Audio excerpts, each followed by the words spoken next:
લો બોલો આણંદ પંથકની કેટલીક એસટી બસના વીમા પ્રીમિયમ રિન્યૂ ન થતાં દોઢ દાયકા પૂર્વે આણંદ વાસદ હાઈવે પર બસમાં લાગેલ આગમાં 29 જેટલા મુસાફરો ભડથુંનું પુનરાવર્તનના ખેલ થશે ના સવાલ ઉઠવા પામી રહ્યા છે। એસટી નિગમની લાપરવાહી પર ઉઠ્યા સવાલ। રાજ્ય એસટી નિગમ દ્વારા એસટી બસના આરટીઓ પાસિંગ ગાંધીનગરથી થતાની સાથે બસના વીમા પણ ત્યાંથી સુવિધા ઊભી કર્યા બાદ રાજ્યના વિવિધ એસટી ડેપોને બસો ફાળવવામાં આવતી હોય છે, જે અંતર્ગત આણંદ ડેપો હસ્તેની કેટલીક એસટી બસના વીમા પ્રીમિયમ રિન્યૂ ન થતાં ચોંકાવનારી વિગત સપાટી પર આવતા આશરે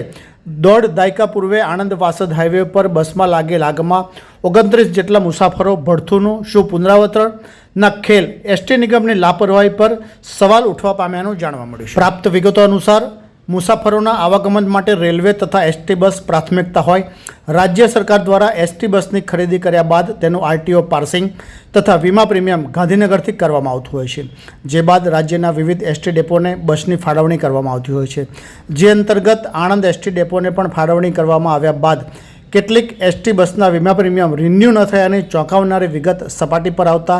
એસટી નિગમની લાપરવાહીના કારણે શું બસમાં પ્રવાસ કરતા મુસાફરો કોઈ આકસ્મિક દુર્ઘટના સર્જાય તો રામ ભરોસે ના સવાલ ઉઠવા પામ્યાનું જાણવા મળ્યું છે। અત્રે ઉલ્લેખનીય છે કે વર્ષ 2007માં આણંદ વાસદ હાઈવે પર બસમાં લાગેલ આગમાં 29 જેટલા મુસાફરો ભડથું થયા હતા। શું એ પ્રકારની દુર્ઘટનાનું પુનરાવર્તન થશેની આશંકા વ્યક્ત કરવામાં આવી રહ્યાનું જાણવા મળ્યું છે।